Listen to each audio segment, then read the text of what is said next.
Okay, now we will be able to look at the banner stories of our major dailies for today. Starting with the Philippine Daily Inquirer, the headline reads, U.S. allies in show of force, Philippines may soon join military exercise. Anderson Air Force Base in Guam, fighter jets from the United States and two key allies roared into Western Pacific skies on Thursday in the combat phase of annual exercises that have gained importance as the region responds to the rise of China and other potential threats. And over here to the left side, it reads, Ortega slay traced to Malampaya fund mess. And above here is a photograph, gas fund mess tied to murder. Photos of slain environmentalist Dr. Jerry Ortega are printed on the shirts of his daughter and wife attending the Senate Blue Ribbon Committee probe of the misuse of 3.9 billion pesos in Palawan's province's share of royalties from the Malampaya gas project. Senator Teofisto Gingono, the third committee chair, says that Ortega's expose on the fund misuse by former Palawan Governor Joel Reyes led to his murder in 2011.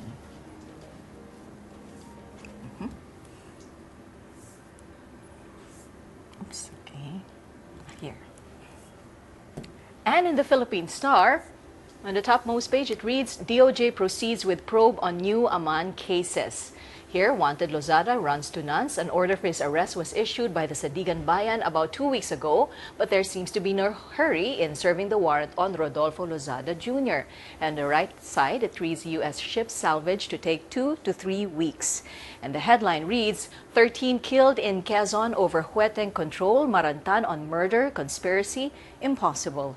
And below it, it reads, NBI submits Atimonan report to NOY. It was all about Hueteng. 13 people were murdered in Atimonan, Quezon on January 6 because of a turf war between Hueteng operators, one of whom was among the dead and the other a woman with links to Police Superintendent Hansel Marantan. And in the Manila Bulletin, the headline reads, Atimonan leak probe. Charge people behind shootout report leakage.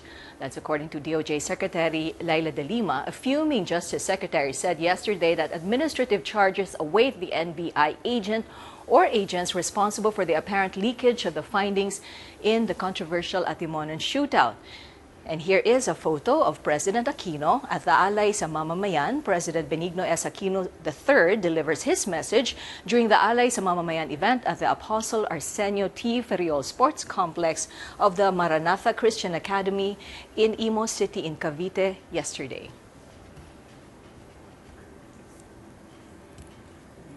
Okay, and in the Manila Times, the headline reads, Aquino taking safe visit to MILF stronghold. Below it, it reads, what will North Korea's nuclear test reveal? Okay. And in the Manila Standard today, the headline reads, hostages turnover set, Miswari to present to government 3 rescued foreign captives. The Moro National Liberation Front on Thursday said it will turn over to the government the 3 hostages, 2 Swiss and 1 Dutch, who were rescued from nearly 1 year of captivity as soon as the MNLF chairman Nur Miswari arrives from the Middle East. And on the left portion, it reads, 18 Abu suspects cleared of wraps.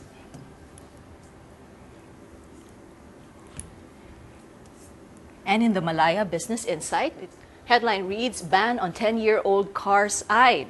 The Bureau of Investments believes it should help car assemblers and importers improve their sales in a market that has never seen the present rate of growth. And below it reads, Fraport wants fresh start in Philippines. And lastly, in the Business Mirror, the headline reads, gross international reserves, a record $85.8 billion at end January. The country's gross international reserves ended at a record $85.8 billion in January, led by inflows of foreign exchange operations and overseas investments. That's according to Bangko Sentral ng Pilipinas Governor Armando M. Tetenco Jr. in a statement he gave yesterday. And those are the banner stories from our major dailies today. And the top stories when we come back. This is Solar Daybreak on the Solar News Channel.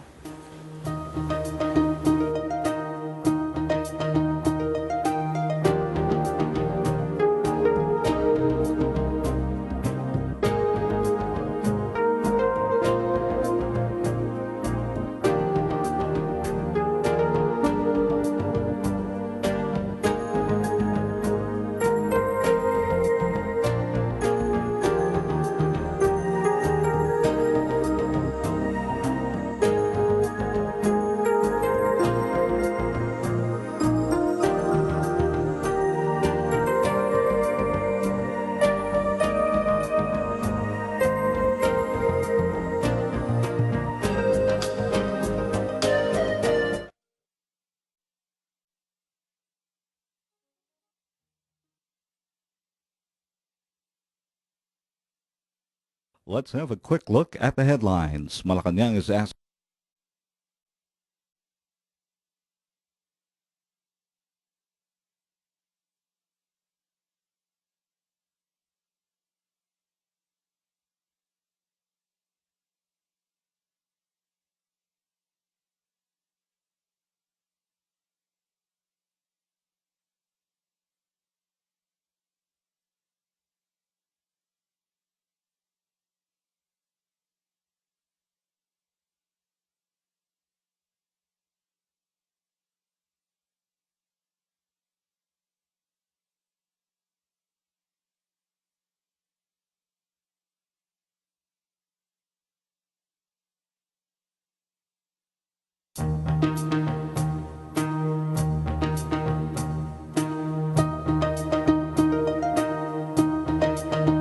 Let's have a quick look at the headlines. Malacanang is asking for time to study the National Bureau of Investigation report on the Atimonan incident. The Armed Forces of the Philippines says it will not meddle in the clash between the Abu Sayyaf group and the Moro National Liberation Front. The Tubataha Management Office assures the public that diving season around the reefs will push through amid the U.S. Navy's effort to extract the USS Guardian. And we'll take you to Manila Chinatown for the preparations for the Chinese New Year. Malacanang is asking for time to study the National Bureau of Investigation report on the Atimonan incident. Ina Andalong has details. Presidential Communications Secretary Ricky Carandang says President Aquino and his advisors are now studying the report submitted by Justice Secretary Laila De Lima. Carandang is asking the public to give the President and his advisors time to read the report. Reacting to leaks of the report's recommendations, Carandang says ideally, the report's content should be kept from the public until it was completed. He says what came out in the media were initial drafts of the report, which can lead the public to wrong conclusions.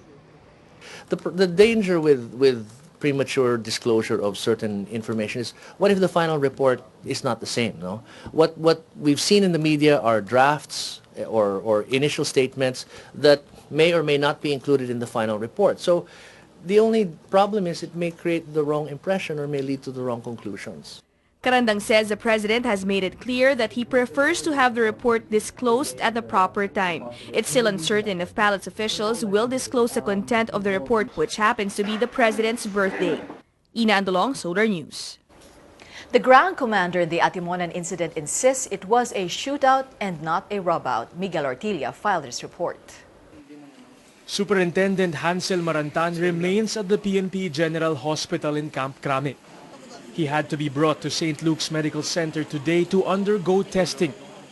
There's a partial weakness, so we have to do the diagnostic test as per recommendation, as well as recommendation of his doctor at St. Luke's Global. Marantan will undergo an electromyogram nerve conduction velocity test at the St. Luke's Medical Center in Quezon City to see how bad the damage is on his ulnar nerve. Doctors say it may be the cause for the weakness of his left little and ring finger. Dr. Sison says Marantan is now out of harm's way. Doctors carried out a minor operation on his left forearm to clean out the infection in one of his gunshot wounds. Marantan's doctors say he has been very cooperative. He is undergoing physical therapy, and if all goes well, he should be out of the hospital in 2 to 3 weeks.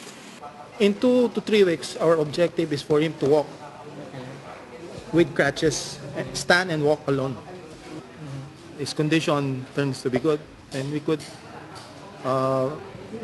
be transferred, but depending on the state of his improvement also. In an interview with ABS-CBN's Gus Sabelgas, Marantan is in high spirits, though he may bear the brunt of the Atimonan incident report. Ansel Marantan is doing fine, gradually improving. He's in a good mood and a good state, and ang concern niya is for him to get well soon. Marantan should also be back at Camp Crame within the day, as he is still under police restrictive custody. His diagnostic test results should be out in 2 to 3 days. Miguel Ortilla, Solar News. The Senate Blue Ribbon Committee zeroes in on the killing of Palawan journalist and environment advocate Jerry Ortega as part of its investigation into the alleged misuse of royalties from the Malampaya gas fields. Ortega was pursuing the story before he was killed. Camille Elemia has that story. The Senate Blue Ribbon Committee, in its third hearing on the alleged misuse of Malampaya funds, focused on the death of Palawan journalist and environmentalist Jerry Ortega, which many believe is linked to supposed project anomalies. Recently, suspect turned state witness Dennis Aranas was found dead in a jail in Lucena in Quezon after supposedly committing suicide. Aranas is admitted to the Witness Protection Program of the government after implicating former Palawan Governor Joel Reyes as mastermind. He, however, was transferred to Lucena in Quezon, where a case was filed against him. Some say this is a strategy to get back at witnesses. Senate Committee Chair Teofisto Gingono III, the Ortega family, and other resource people fear this modus operandi will happen to other witnesses. In fact, Rodolfo Bumar Edrad Jr., a self-confessed leader of the team which killed Ortega, is now facing a similar fate. Although Bumar is still in custody of the WPP, Puerto Princesa Mayor Edward Hagedorn says Bumar is facing a separate criminal case, which may cause his removal from the protection list.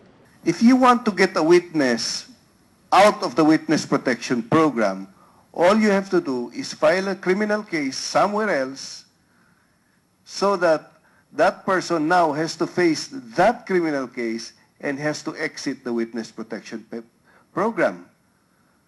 It seems. Talagang nakakatakot dahil baka abutan na nila yung si Bumar dahil napaka-key witness ni Bumar. At pag nangyari yun nga ang ginagawa nila, sinusubukan nilang tanggalin sa witness protection, yun yung butas na nakita sa batas na tanggalin nila doon para pwede nilang maabot, pwede nilang itumba. Aranas' reported cause of death is suicide, but the Ortegas hardly believe this, citing discrepancies. Mika Ortega says accounts of the family and policemen led them to believe otherwise, saying the police were not informed when the incident in the prison cell happened. Mismong pulis na ng Lucena rin ang nagsabi na sila rin ay nagtataka dahil bakit daw hindi sila sinabihan. The issue of former Governor Reyes' escape to another country was also revived in the hearing. Gingona, the Ortega family, and other civil groups are convinced Ortega's death is linked to his public denouncement of the Palawan local government's alleged misuse of the multi-million peso Malampaya funds. Camille Elemia, Solar News. Lawmakers are challenging the Philippine National Police to step up its operations against loose firearms. This comes after the recent spate of shooting incidents involving unlicensed firearms. Retired Police General and Pangasinan Representative Leopoldo Batawil urges the PNP to implement the law without fear, favor, or mercy. Meanwhile, Agham Party List Representative Angelo Palmones calls on the PNP to strictly implement licensing policies and procedures to avoid firearms getting in the hands of the wrong people.